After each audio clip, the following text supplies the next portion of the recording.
श्रीमद् भगवद गीता हरि ओम तत्सत। ओम नमः भगवते বাসুদেবায়।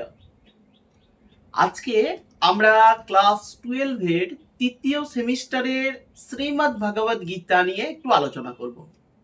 শ্রীমদ্ ভগবদ গীতার তোমাদের একটি অংশ পাঠ্য আছে। পাঠ্যাংশের নাম রাখা হয়েছে যোগ কর্মসু কৌশলম। দেখো আমার কাছে যে বইটা আছে তোমাদের দেখতে পাচ্ছ, রাজবাহন চরিতম, যোগ কর্মসু কৌশলম, আর আছে দুর্বাসস্য শাপঃ। তো দুর্বাসস্য অভিশাপ আলোচনা করা হয়ে গিয়েছে। আমি কারো প্রত্যয় এগুলো আগের সেমিস্টারে আগের ইয়ারে আলোচনা করেছি, দেখে নিও। আজকে যোগ কর্মসু কৌশলম একটু আলোচনা করছি বিষয়বস্তু। তোমরা ভালো করে শুনবে, মন দিয়ে সময় নিয়ে শোনো। আমি আশাবাদী তোমরা বুঝে যাবে যোগ কর্মসু কৌশলম এর বিষয়বস্তুটা, এবং তার সঙ্গে গুরুত্বপূর্ণ কিছু প্রশ্ন নিয়ে আলোচনা করব। এবং আরো একটি কথা বলি, তোমাদের কিছু গুরুত্বপূর্ণ প্রশ্ন আমি পোস্ট করে দিয়েছি ইউটিউব।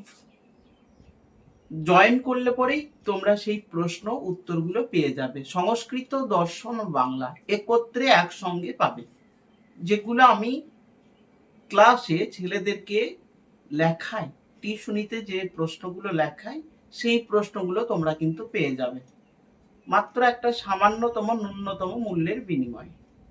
ঠিক আছে, দেখো যোগ কর্মসু কৌশলম এটা তোমাদের তৃতীয় সেমিস্টারের পাঠ্য, শ্রীমদ্ ভগবদ গীতা থেকে নেওয়া হয়েছে। তো আমাদের শ্রীমদ্ ভগবদ গীতাটা আগে জানতে হবে। শ্রীমদ্ ভগবদ গীতা আবার নেওয়া হয়েছে নাকি মহাভারত থেকে। মহাভারত থেকে নাকি কেন বললাম? আচ্ছা, অনেকে বলেন যে শ্রীমদ্ ভগবদ গীতা শুধু একটা স্বতন্ত্র মানে নিজস্ব ধর্মগ্রন্থ, এটি কোনো মহাভারত থেকে নেওয়া হয়নি। কিন্তু দেখা যাবে যে ঐতিহাসিকভাবে প্রমাণিত বা পণ্ডিতগণের দ্বারা প্রমাণিত হয়েছে যে মহাভারতের ভীষ্ম পর্ব থেকে নেওয়া হয়েছে। অ্যাকচুয়ালি আমাদেরকে জানতে হবে শ্রীমদ্ ভগবদ গীতা বা গীতা মহাভারতের কোন জায়গা থেকে নেওয়া হয়েছে। আমি বলি, একটু স্মরণ রাখবে। বোর্ড ওয়ার্ক করছি না, আমি বলছি, তোমরা শোনো। শ্রীমদ্ ভগবদ গীতা মহাভারতের 18টি পর্ব আছে। শ্রীকৃষ্ণ দ্বৈপায়ন বেদব্যাস বা ব্যাসদেবের লেখা। তো মহাভারতের 18টি পর্ব, আদি পর্ব, সভা পর্ব, বন পর্ব, বিরাট পর্ব, কর্ণ পর্ব, শল্য পর্ব, দ্রোণ পর্ব, ভীষ্ম পর্ব। এই যে ভীষ্ম পর্ব, এই ভীষ্ম পর্ব থেকে শ্রীমদ্ ভগবদ গীতা বা গীতা নেওয়া হয়েছে। এই ভীষ্ম পর্বের অনেক অধ্যায় আছে। এই অধ্যায়গুলির মধ্যে কতগুলি অধ্যায় আমাদের গীতা নামক পাঠ্যাংশে গৃহীত হয়েছে। গীতা নামক যে গ্রন্থটাই সেখানে নেওয়া আছে।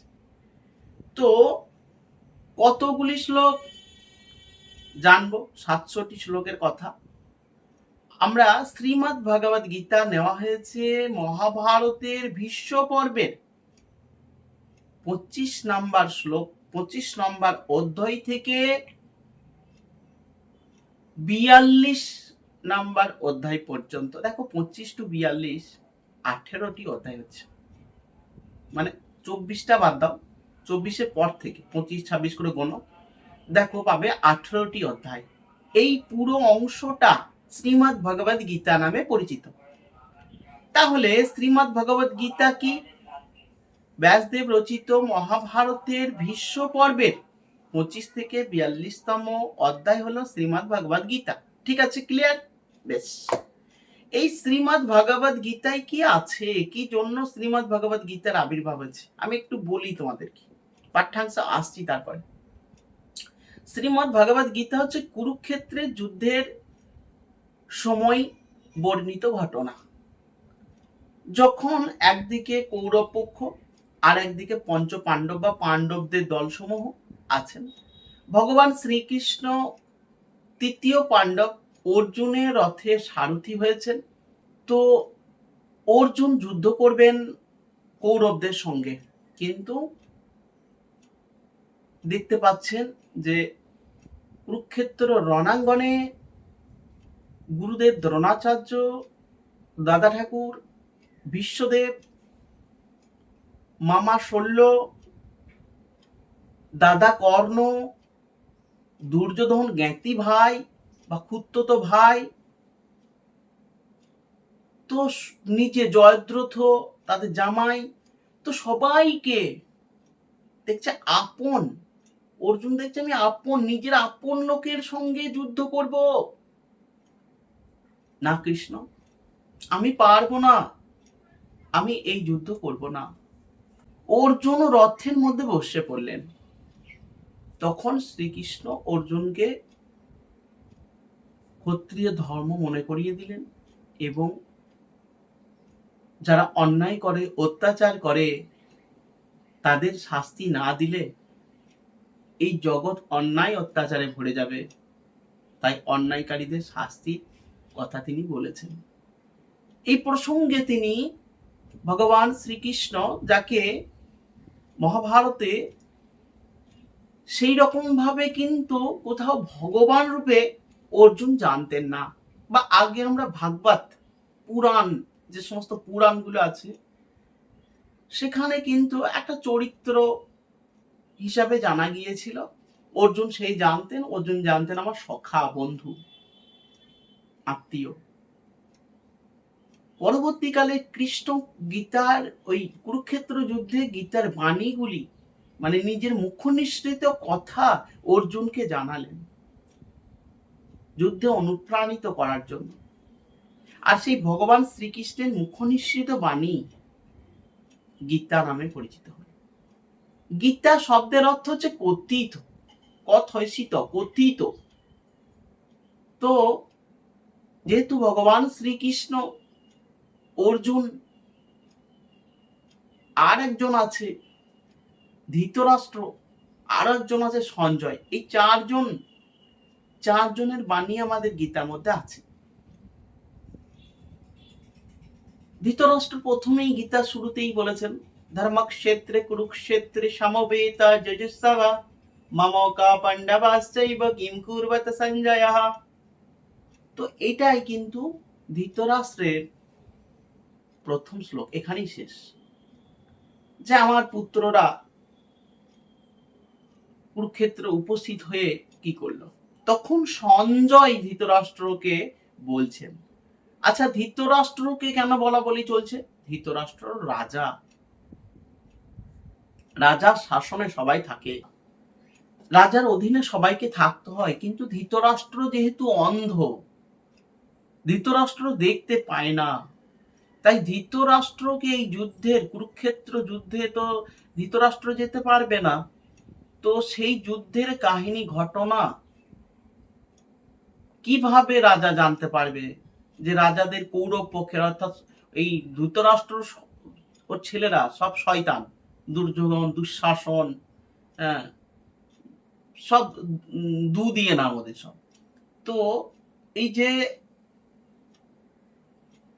ধৃতরাষ্ট্র জানতে পারবে না, সেই জন্য কি করলো কৃষ্ণ, সঞ্জয়কে বলে দিলেন তখনকার যুগে, সেই প্রাচীন যুগের কথা। তখন এইরকম এত আধুনিকতা ছিল না, কোনো কারেন্ট ছিল না, কোন রকমের এত উন্নত যন্ত্রপাতির আবিষ্কৃত হয়নি।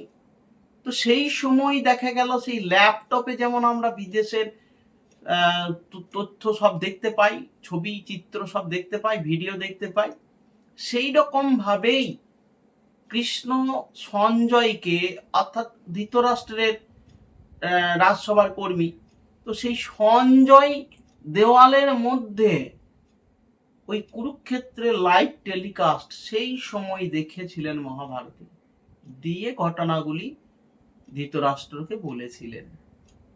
তো পুরোটাই দেখতে পাচ্ছি অর্জুনের কথা, ওই ভগবান শ্রীকৃষ্ণের কথা সবই কিন্তু সঞ্জয় বলছেন ধৃতরাষ্ট্র।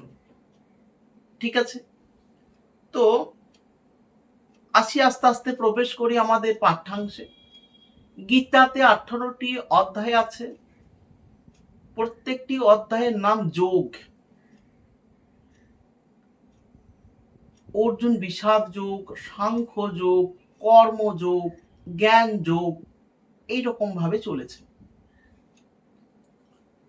তো এই গীতা, আচ্ছা কুরুক্ষেত্রের কথাটা আরেকটু বলি একটা কথা। কুরুক্ষেত্রে যে মহাযুদ্ধ চলছে, ভয়ঙ্কর যুদ্ধ, যেখানে অর্জুন হচ্ছে মালিক, একটা রথে আছে, আর সেই রথের চালক হচ্ছেন ভগবান শ্রীকৃষ্ণ, সারথী। কুরুক্ষেত্রে শয়তানের সঙ্গে, ন্যায়ের সঙ্গে অন্যায়ের যুদ্ধ চলছে। এইটা আমরা আক্ষরিক অর্থে গীতাতে ওইভাবে পড়ছি, কিন্তু অনেক মহাত্মা ব্যক্তিরা এর অন্তর্নিহিত অর্থ হিসেবে বলেন যে আমাদের এই হৃদয়ে কুরুক্ষেত্র বিরাজমান, সবসময় ন্যায়ের সঙ্গে অন্যায়ের দ্বন্দ্ব চলছে। আমরা বারবারই চেষ্টা করি অন্যায়ের দিকে সাপোর্ট করার, আমরা বুঝতে পারি না। দিয়ে দুর্যোধনের যেমন পাল্লা ভারী হয়ে গেল, তেমনি আমাদেরও পাল্লা অনেক সময় এই দুষ্ট চক্রের পাল্লাই পড়ে ভারী হয়ে যায়। তার ফলে অরাজকতা নেমে আসে পরবর্তীকালে। কেন? কারণ মহাভারতে দেখলাম যে দ্রোণাচার্য গুরুদেব সৎপথে ছিলেন এতদিন, তিনিও চলে গেলেন দুর্যোধনের দলে। ভীষ্ম দাদা ঠাকুর, তিনিও চলে গেলেন দুর্যোধনের দলে। এইরকম যারা ন্যায়পরায়ণ ধার্মিক, তাদেরকে যেতে হয়েছে, উপায় নেই। যেমন মমতা ব্যানার্জি, তার দলেও কত ভালো ভালো মানুষকে চলে যেতে হয়েছিল বাধ্য হয়ে, উপায় ছিল না। কিন্তু সর্বদাই চেষ্টা করতে হবে ন্যায় অন্যায়ের বিচার করার। আমাদের হৃদয়ে যে ন্যায় অন্যায় চলছে, এই কুরুক্ষেত্রে সবসময় ন্যায়ের পথে থাকার চেষ্টা করতে হবে, তাহলে ভগবান তার সাথে থাকবে। এটা মহাত্মা ব্যক্তিরা বলেন। ঠিক আছে, আমরা আসবো যোগ কর্মসু কৌশলম পাঠ্যাংশে। দেখো বললাম শ্রীমদ ভগবদ গীতার 3য় অধ্যায় আর 4র্থ অধ্যায়। শ্রীমদ ভগবদ গীতার তৃতীয় অধ্যায় মানে কর্মযোগ, আর 4র্থ অধ্যায় জ্ঞান যোগ। এই দুটি অধ্যায় থেকে কিছু কিছু শ্লোক নিয়ে তোমাদের কিন্তু এই শ্রীমদ ভগবদ গীতা যোগ কর্মসু কৌশলম বর্ণিত হয়েছে। আমরা দেখে নেব শ্রীমদ ভগবদ গীতার আরো কিছু বলি কথা। দেখো শ্রীমদ ভগবদ গীতায় 700টি শ্লোক আছে। সপ্তশতী। গীতার অপর নাম হচ্ছে সপ্তশতী। গীতার অপর নাম কি? গীতার অপর নাম সপ্তশতী। কেন? 700 শ্লোক আছে সেই জন্য। সপ্ত মানে 7, শত মানে হচ্ছে 100, আর সপ্ত না বলে সপ্তশতী বলা হচ্ছে, কারণ স্ত্রীলিঙ্গে গীতা, সেই জন্য সপ্তশতী। গীতার অপর নাম সপ্তশতী। 700 শ্লোক আছে বলে। আচ্ছা, গীতায় ভগবান শ্রীকৃষ্ণের মুখনিসৃত শ্লোক কতগুলি আছে? 575টি। আর অর্জুনের মুখনিসৃত শ্লোক কতগুলি আছে? 84টি। সঞ্জয়ের 40টি, ধৃতরাষ্ট্রের 1টি শ্লোক আছে। ঠিক আছে, এইবার আমরা পাঠ্যাংশের বিষয়বস্তুতে প্রবেশ করব। যে বললাম তোমাদের 3য় অধ্যায় আর 4র্থ অধ্যায়ে কিছু শ্লোক নেওয়া হয়েছে। এখানে আমি বিষয় সংক্ষেপটা আমি পড়ছি, তোমরা শোনো, আশা করি বুঝে যাবে। বোঝাটাই দরকার। দেখো আমরা অর্থাৎ মানুষ সাংসারিক জীব। মানুষকে এই সংসারে থেকেই সর্বদাই নিত্য নৈমিত্তিক ভাবে কর্ম করে যেতে হয়। আমরা মানুষরা সব সময় চেষ্টা করি ভালো কর্ম করার, ভালো পথে চলার, ভালোভাবে থাকার। আমাদের এই সংসারে অনেক মহাত্মা গুণী ব্যক্তি আছেন, যারা আদর্শবান বা আদর্শের উদাহরণ। আমাদের মধ্যে কিন্তু অনেক ব্যক্তি আছেন যারা কর্মেন্দ্রিয়গুলিকে সংযত করে ওপরে ওপরে ভালো সাজার চেষ্টা করেন, কিন্তু ভেতরে ভেতরে কুবুদ্ধি আঁটেন, আমার চলতি কথাই বলছি আমি এটা, তারা হচ্ছে পাপাচারী, মিথ্যাচারী। কি বললেন ভগবান শ্রীকৃষ্ণ গীতায়? কর্মেন্দ্রিয়াণি সংযম্য যাস্তে মনসা স্মরণ ইন্দ্রিয়ার্থান বিমূঢ়াত্মা মিথ্যাচার স উচ্যতে। कर्मेन्द्रियाणि संयम्य ज अस्ति मनसा स्मरन् इंद्रियार्थन विमूढात्मा मिथ्याचारः स उच्यते। কর্মেন্দ্রিয়াণি অর্থাৎ কর্মেন্দ্রিয় সকল। আমাদের কর্মেন্দ্রিয় 5টি মনে রাখতে হবে। হাত, পা, হস্তপদ, বাক, পানি, পাদ, পায়ু, উপস্থ। ভালো কথা। এছাড়া আমাদের জ্ঞানেন্দ্রিয় বলা হয় চক্ষু, কর্ণ, নাসিকা, জিহ্বা, ত্বক। অন্তরেন্দ্রিয় বলা হয় মন। হ্যাঁ, তো আমাদের ইন্দ্রিয়, কর্মেন্দ্রিয় বলতে এখানে কিন্তু এই 5টি ইন্দ্রিয় বাক, পানি, পাদ, পায়ু, উপস্থ এই হিসাবেই আমরা জানি। কিন্তু এটাও বুঝতে হবে যে আমাদের চক্ষু, কর্ণ, নাসিকা, জিহ্বা, ত্বক ওই কর্মেন্দ্রিয়ের মধ্যেই ফেলা উচিত, ফেলা যেতে পারে। কেন? কারণ গীতাতে এই ইন্দ্রিয় বলতে সমস্ত ইন্দ্রিয়গুলোর কথাই বলা হয়েছে, ওখানে জ্ঞানেন্দ্রিয়ের কথা আলাদা করে বলা হয়নি। তো যাই হোক, কর্মেন্দ্রিয় বলতে 5টা বলবো, কিন্তু বুঝবো আমরা সব ইন্দ্রিয়গুলোকেই আমাদের সংযত রাখতে হবে। যেমন দেখা গেল যে কেউ আমার কাছে পড়তে এসেছে টিউশনিতে, সে নিজের ইন্দ্রিয়গুলি মানে হাত, মানে হস্তপদ, পা গুটিয়ে চুপচাপ মুখটা বন্ধ করে দিয়ে চুপ করে বসে শুনছে। আমি যা বুঝাচ্ছি শুনছে। খুব ভালো ছেলে, অমায়িক ছেলে। আহা, কত ভদ্রতা, সৌজন্যবোধ। তাই বটে? তাই না, সে এখন মনে মনে চালনা করছে অন্য রকমের ধারণা, নিচ মনোবৃত্তি বা অন্য রকমের চিন্তা ভাবনা। সে কিন্তু সেই যে কর্মটা রানিং চলছে সেই কর্মের প্রতি ধ্যান নাই, সে অন্যদিকে ধ্যানে ব্যস্ত। তো এরা হচ্ছে মিথ্যাচারী, ভণ্ড তপস্বী, যে অভিনয় করে চলতি কথায়, সে হচ্ছে ভণ্ড তপস্বী। কর্মেন্দ্রিয়াণি সংযম্য, কর্মেন্দ্রিয় হাত, পা ইত্যাদিকে সংযত করে। কর্মেন্দ্রিয় 5টা বললাম, বাক, পানি, পাদ, পায়ু, উপস্থ। বেশ, তাহলে দেখা যাচ্ছে যারা কর্মেন্দ্রিয়কে সংযত করে মনে মনে ইন্দ্রিয়ের বিষয়গুলি চিন্তা ভাবনা করে তারা মিথ্যাচারী। প্রথম শ্লোকে এইরূপ কথা বলা হয়েছে। তারপরে বলা হয়েছে যে বেদবিহিত কর্মের উপাসনার মধ্য দিয়েই সৎভাবে সৎ পথে জীবনকে যাপন করা যায়, জীবনকে পালন করা যায়। বেদ নিত্য সর্বব্যাপক।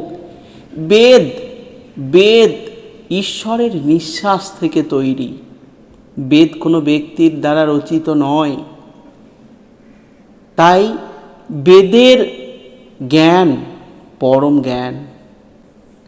সেই বেদে আমাদের যখন যজ্ঞের কথা বলা হয়, তখন সেই যজ্ঞের মধ্যে আমাদের উচিত যে যজ্ঞের আগুনের মধ্যে পরম ব্রহ্মের অস্তিত্বকে ভাবতে হবে, দেখতে হবে যে আগুনেও সেই পরম ব্রহ্ম আছেন। আর কোথায় আছেন? যে ঘিটা ঢালা হচ্ছে যজ্ঞের কুণ্ডলিতে, ঘিয়ের মধ্যেও নাকি ভাবতে হবে আমাদের যে ঘিয়ের মধ্যেও ব্রহ্ম আছে।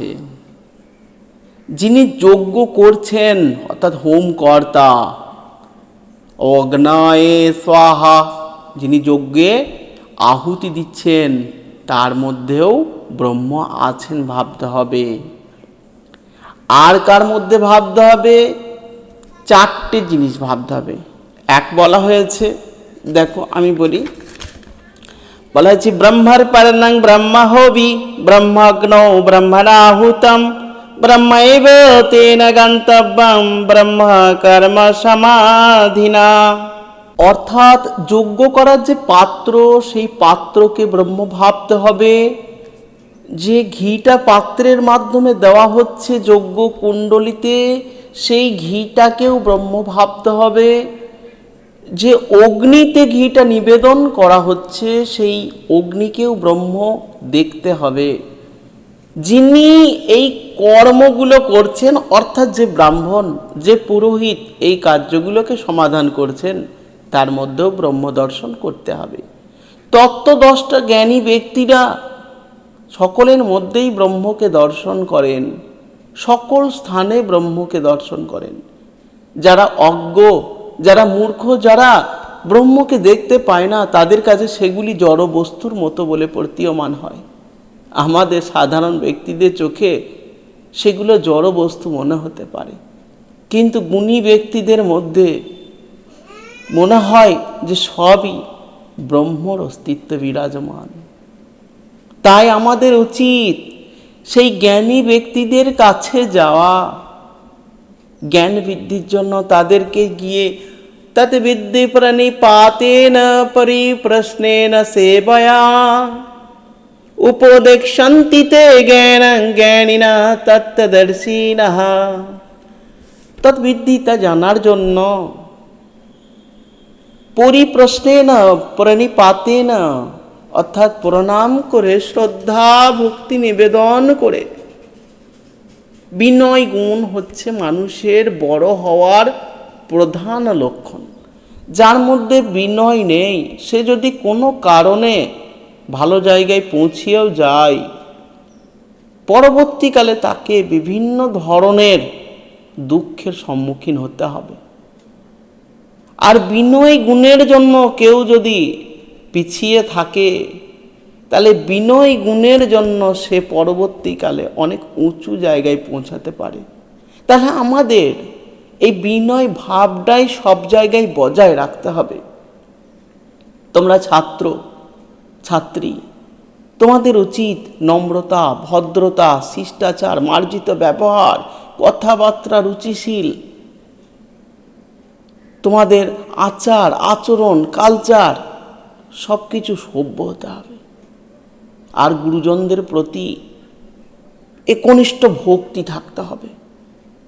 তাই আমাদের পাঠ্যাংশ অনুযায়ী যা দেখতে পাচ্ছি, যে সেই জ্ঞানী ব্যক্তিকে গিয়ে আমাদের প্রণাম জানাতে হবে, সেই জ্ঞানী ব্যক্তির কাছে গিয়ে আমাদের প্রশ্ন জিজ্ঞাসা করতে হবে। আমাদের জ্ঞান পিপাসু আমরা, বিভিন্ন প্রশ্ন আত্মা সম্পর্কে, ব্রহ্ম সম্পর্কে, ঈশ্বর সম্পর্কে জানতে হবে। ওনারা বলবেন, ওনারা তো সবই জানেন, ওনারা তত্ত্বদষ্টা জ্ঞানী ব্যক্তি। আমরা শুধুমাত্র ওনাদের কাছে জানতে পারবো কিভাবে? সবাই জানতে পারবে না। ওনাদেরকে সাধারণ মানুষ বলে মনে হতে পারে। শুধুমাত্র শ্রদ্ধাবান লভতে জ্ঞানম তৎপর সংযতেন্দ্রিয়া, অর্থাৎ শ্রদ্ধাবান ব্যক্তিরাই জ্ঞান লাভ করতে পারবে। নহি জ্ঞানেন সাদৃশম পবিত্রমিহ বিদ্যতে, জ্ঞানের মতো পবিত্র জিনিস আর পৃথিবীতে আর কোথাও নেই। জ্ঞান হচ্ছে সব থেকে পবিত্র বস্তু। এই জ্ঞানের মতো পৃথিবীতে আর কিছুই নেই। তাই জ্ঞান অর্জন করতে গেলে আমাদের সেই গুণী ব্যক্তির কাছে যেতে হবে, জ্ঞানী ব্যক্তির কাছে পৌঁছাতে হবে। সেখানে গিয়ে তাদেরকে শ্রদ্ধা জানাতে হবে, তাদেরকে ভক্তি করতে হবে, তাদের সেবা করতে হবে, তাদেরকে বিভিন্ন প্রশ্ন জিজ্ঞাসা করে খুব আগ্রহ সহকারে বসে তাদের কথাগুলোকে মন দিয়ে শুনতে হবে। ওনারা যেন সেই কথা আমাদেরকে বলে তৃপ্তিও পান। আমাদের আচার আচরণ সেই রকম হওয়া উচিত। আমি টিউশন পড়াই, অনেক ছাত্রছাত্রী খুব বিনয়ী, তারা মনোযোগ দিয়ে কথাগুলো শোনে। আবার অনেকে বিভিন্ন রকমের মনের মধ্যে ওই যে কর্মেন্দ্রিয়ানি সংযম্য জাস্তে মনসা সারান ইন্দ্রিয়ার্থান বিমূঢ়াত্মা মিথ্যাচারসা উচ্চাতে, তাদের মনের মধ্যে বিভিন্ন রকমের টুকটাক জিনিসগুলো আসে আর তারা ডিস্টার্ব হয়ে যায়। তারা সেই পড়াটা তাদের কর্ণে শব্দ পৌঁছায় কিন্তু অর্থ পৌঁছায় না। তাই আমাদের সমস্ত মন প্রাণ এইগুলোকে কন্ট্রোল করতে হবে। তার জন্যই ভগবান শ্রীকৃষ্ণের পরের শ্লোকেই কি বলা হয়েছে আমরা দেখব। বলা হয়েছে শ্রদ্ধাবান লভতে জ্ঞানম তৎপর সংজিতেন্দ্রিয় বলেছে এটা। তারপরে দেখো ইয়াতি ইয়াদা আচরতি শ্রেষ্ঠত্ব দেবতর জন সায়াত প্রমাণং লোক তদনুবর্ততে সায়াত প্রমাণং কুরুতে লোকস্তদনুবর্ততে ইয়াত ইয়াত ইয়াদাচরতি, যা যা আচরণ করেন শ্রেষ্ঠ ব্যক্তিরা, সাধারণ মানুষ তাই তাই আচরণ করেন। তিনি যা প্রমাণ করেন লোকেরা সেটা মেনে নেয়। তাহলে তিনি হচ্ছেন মহান ব্যক্তি, জ্ঞানী ব্যক্তি, গুণী ব্যক্তি। তার আচরণ আমাদের করণীয়, তার আচরণ আমাদের অনুসরণীয়। ওনাদের কার্যকলাপ প্রণালী অসাধারণ। অনেক জ্ঞানী ব্যক্তি, গুণী ব্যক্তি, যাদেরকে আমরা একটা সাধারণ মানুষ বলে ভাবি, তাদের মধ্যে অনেকেই আছেন যোগী, তপস্বী।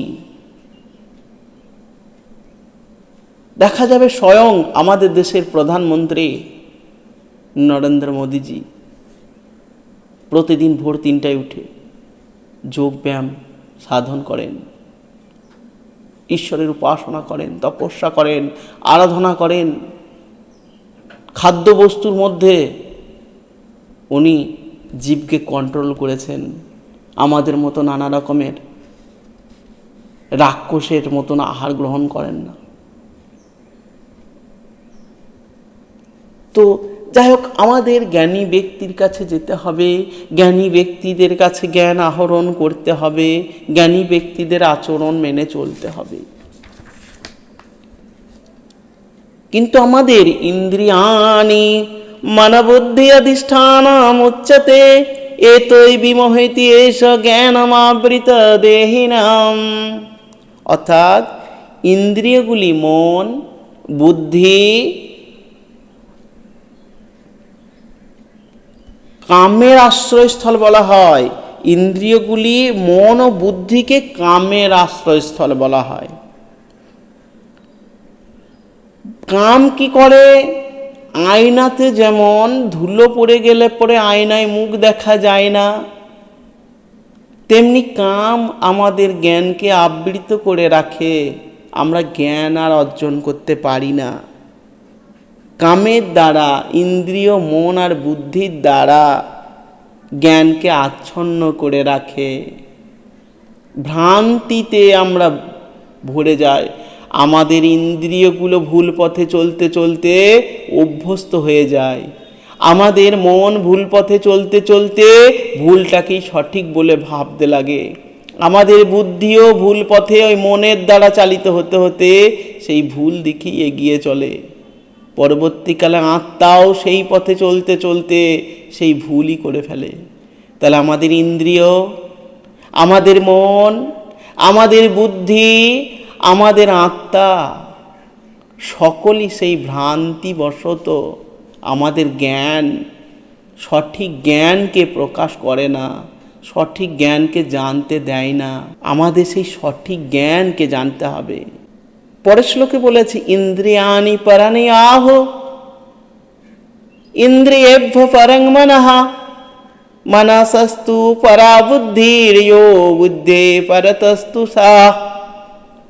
অর্থাৎ দেহ অপেক্ষা ইন্দ্রিয়গুলি শ্রেষ্ঠ। আমাদের এই দেহ থেকেও চক্ষু, কর্ণ, নাসিকা, জিহ্বা, ত্বক, বাক, পানি, পাদ, পায়ু, উপস্থ, এই ইন্দ্রিয়গুলি শ্রেষ্ঠ। এদের ক্ষমতা অপরিসীম। আর ইন্দ্রিয়ের থেকে সব থেকে শ্রেষ্ঠ হচ্ছে মন। মন যা বলবে ইন্দ্রিয়গুলোকে, ইন্দ্রিয় তাই করবে। মন যদি বলে চোখকে ওইখানে তাকাতে তাকাবে, চোখকে এইখানে তাকাতে তাকাবে।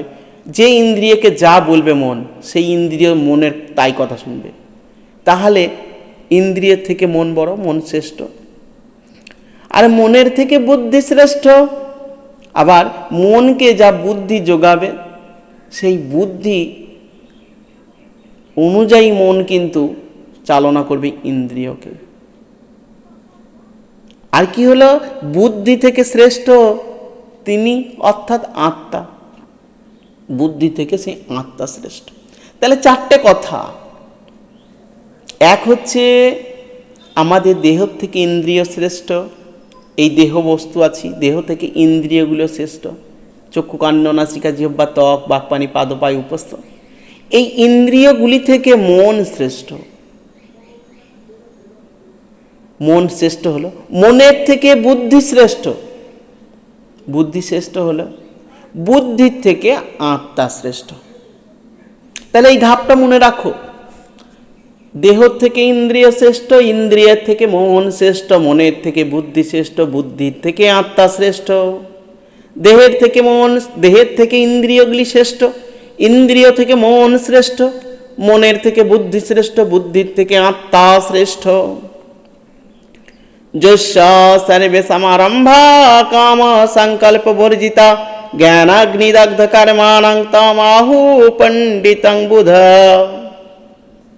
যার কর্ম সকল কামনা ও সংকল্প রহিত, তার কর্ম সকল জ্ঞানের আগুনে দগ্ধ হয়ে যায়, জ্ঞানীগণ তাকেই পণ্ডিত বলেন। যাকে কাম, আমাদের সকলের কাম, কামের জন্য আমরা মরেছি। কাম মানে হচ্ছে দু রকমের হয়। কাম মানে হচ্ছে কামনা, মানে ইচ্ছা, ভোগ লালসা এগুলো। আর একটা কাম মানে হচ্ছে ইন্দ্রিয় পরিতৃপ্তি, ইন্দ্রিয় ভোগ। তো এই কামের জন্য আমরা এই জগতে ছুটে বেড়াচ্ছি, কামের প্রতি মোহবশত। এই ছুটতে ছুটতে আমরা আশিতে পৌঁছে যাব, আর দেব একটা ঝেড়ে কাশি, আর চলে যাব পরবাসী। আমরা আর এই জগতে নাহি আসি। আবার পরবর্তীকালে কর্ম অনুযায়ী যার যেখানে ঠাঁই হবে সেখানে দাঁড়িয়ে যাব। তো এই যে কি বলা হলো, কাম হচ্ছে আমাদের পথের বাধা, আর আমরা কামের পেছনে ছুটেছি। আমাদের নিজের ইন্দ্রিয় তৃপ্তির পেছনে ছুটতে গিয়ে আমরা সেই জ্ঞান অর্জন করছি না, জ্ঞানের পথে চলছি না, আর না গিয়ে আমরা কিন্তু নিজেদের জীবনকে এইভাবেই পার করে দিচ্ছি। যারা জ্ঞানী ব্যক্তি তাদের জন্য কি বলা হয়েছে? বলা হয়েছে যারা সকল কর্মসমূহ কাম শূন্য, কাম নাই তাদের মধ্যে, কাম নাই। ভালো মন্দ, সোনা পাথর মাটি সব একই তাদের কাছে, ও কোনো ব্যাপারই না। সেই সুধী ব্যক্তিদের কাছে, গুণী ব্যক্তিদের কাছে ওগুলো কোনো ব্যাপার না। কর্ম সকল জ্ঞানের আগুনে দগ্ধ হয়ে গেছে, তাদের এত জ্ঞান, ওগুলো কিছু মনেই হয় না। সেই পরম ব্রহ্মকেই সত্য মনে হয়। ব্রহ্ম সত্য, জগৎ মিথ্যা ইতি বেদান্ত শাস্ত্রস্য উপদিশতি। এটা দর্শনের, তোমাদের বেদান্ত দর্শনের শঙ্করাচার্য বলেছিলেন। রামানুজ ডায়লগ আছে আরও। হ্যাঁ, তো এগুলো আমি যখন দর্শন আলোচনা হবে তখন বলবো একদিন। তো এইভাবে আমাদের কিন্তু ইন্দ্রিয়কে জয় করে শ্রদ্ধাবান হয়ে, শেষ হয়ে গেছে আমাদের 10টা শ্লোক। ইন্দ্রিয়কে জয় করে শ্রদ্ধাবান হয়ে ব্রহ্মের প্রতি মনোনিবেশ করতে হবে। তার জন্য একটা সৎ গুরুর আশ্রয় অবলম্বন করতে হবে। গুরুকে ভক্তি করতে হবে, গুরুকে প্রণাম নিবেদন করতে হবে, গুরুর কাছে যেতে হবে, গুরুকে শ্রদ্ধা করতে হবে, গুরুর সেবা করতে হবে, এবং ইচ্ছা সহকারে গুরুর কাছ থেকে সেই কথাগুলো শুনতে হবে। কারণ শ্রদ্ধাবান ব্যক্তি জ্ঞান লাভ করেন, ইন্দ্রিয় সংযত ব্যক্তি জ্ঞান লাভ করেন। যারা ইন্দ্রিয়কে সংযত করেছে, শুধু শ্রদ্ধাবান হলেই হবে না, আমাদের এই ইন্দ্রিয়গুলোকে কন্ট্রোল করতে হবে। আমরা আত্মা রাজা, মন রাজা নয়। অর্থাৎ আমি রাজা, আমার মন রাজা নয়। আমার মন, আমার ইন্দ্রিয়গুলি আমার মনকে, আমার মনের ওপর ইন্দ্রিয়গুলি চলাফেরা নির্ভর করে। আমার ইন্দ্রিয়গুলিকে লেবার ভাবতে হবে, কর্মচারী। আমার যে 10টি ইন্দ্রিয় আছে, এই 10টি ইন্দ্রিয়কে চালাচ্ছে মন, আর ওই ইন্দ্রিয়গুলির সঙ্গে মনের কন্ট্যাক্ট হয়ে গিয়েছে, যোগাযোগ, দারুণ অ্যাটাচমেন্ট। মন দেখভাল করে ওই 10টা লেবারকে। তার জন্য ওই 10টা লেবার, হাত পা চোখ সব, এরা কি করে, ধরো পড়ে এলে সকালবেলায়, তারপরে সন্ধ্যাবেলায় দেখা গেল চোখ বলছে একটু রেস্ট নেবো, হাত বলছে একটু রেস্ট, পা বলছে একটু রেস্ট, সবাই রেস্ট দাও। মন বলছে বেশ ঠিক আছে, তাহলে এই ফাঁকে এক কাজ করা হোক, ফোনটো খুলে খানি রিলটো দেখা হোক, যে মন আনন্দ করে লিছে, আর হাত পা খানি আরামসে, ওরা কিন্তু কোনো কাজ করছে না। তাহলে তুমি লেবারগুলোকে মানে তুমি খাদ্যদ্রব্য দিচ্ছ, তুমি যোগান দিচ্ছ, রীতিমতো তাদেরকে শক্তি যোগান দিচ্ছ, আর তারা তোমাকে ফাঁকি মেরে দিচ্ছে। তারা কিন্তু তোমার হয়ে কাজ করছে না। কার জন্য?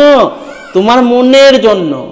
মন তোমাকে কিন্তু করতে দিচ্ছে, তোমার ইন্দ্রিয়গুলোকে ফাঁকি মেরে মেরে কাটিয়ে দিচ্ছে। আর ফাঁকি মারার জন্য এই ইন্দ্রিয়গুলিকে অর্থাৎ লেবারগুলিকে মন এমনভাবে বশ করে ফেলেছে, যা তোমার মানে রাজত্ব, তুমি রাজা যদি হও তাহলে তোমার রাজত্ব ধ্বংস করে দেবে, উন্নতি হতে দেবে না জীবনে। জীবনে তোমাকে বড় জায়গায় পৌঁছাতে দেবে না। কেন? তোমার যদি গুপ্তচরেরা, তোমার যদি কর্মচারীরা কাজ ঠিকঠাক না করে, তাহলে তোমার তো উন্নতি হওয়ার কথা নয়। তাই আমাদের উচিত মনকে বশ করা, মন যা বলবে তা না করে আমরা মনকে যা বলবো মনের তাই করা উচিত। আমাদের কন্টিনিউ পড়াশোনা করতে হবে, ভালো পথে চলতে হবে, ভালো প্রতিদিন অন্তত গীতা একবার করে পড়া উচিত। প্রত্যেক দিন গীতা পড়া উচিত। গীতা পড়তে পড়তেই আমাদের ভগবানের কৃপা আমাদের উপরে বর্ষিত হবে। বেশ, দেখো এখান থেকে বহু প্রশ্ন আসে। তোমাদের যে বিষয়টা করতে হবে, শ্লোক 10টা মুখস্থ করতে হবে, দিয়ে সেই শ্লোক 10টা মুখস্থ করে বাংলা অনুবাদটা মুখস্থ করতে হবে। সেই বাংলা অনুবাদ মুখস্থ হয়ে গেলেই তোমাদের কিন্তু যা প্রশ্ন আসবে বেশিরভাগ পেরে যাবে। আমি বলেছিলাম আগেও, কিছু প্রশ্ন আমি কিন্তু ওই জয়েনে তোমাদের মেম্বারশিপে দিয়ে দিয়েছি, সেখান থেকে তোমরা নিয়ে নিতে পারো। আর কোনো রকমের কোনো প্রশ্ন থাকলে অবশ্যই জানাবে।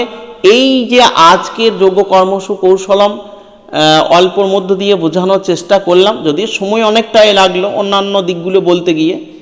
তো আর কিছু বলতে হবে কি না বা কোনো কিছু জানার থাকলে কমেন্টে জানাবে, আমি কমেন্টেই জানিয়ে দেবো তোমাদের।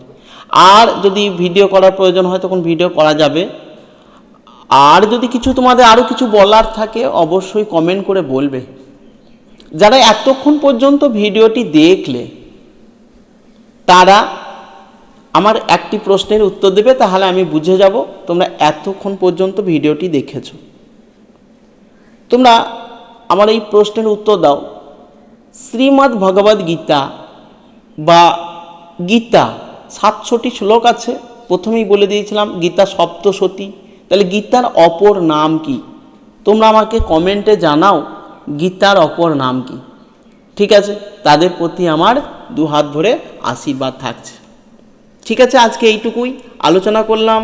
সকলে ভালো থাকো, সুস্থ থাকো, ভালো করে পড়াশোনায় মনোনিবেদন হোক, তোমাদের ভালো পড়াশোনা হোক, দুর্দান্ত রেজাল্ট হোক, লাইক ইট। ঠিক আছে।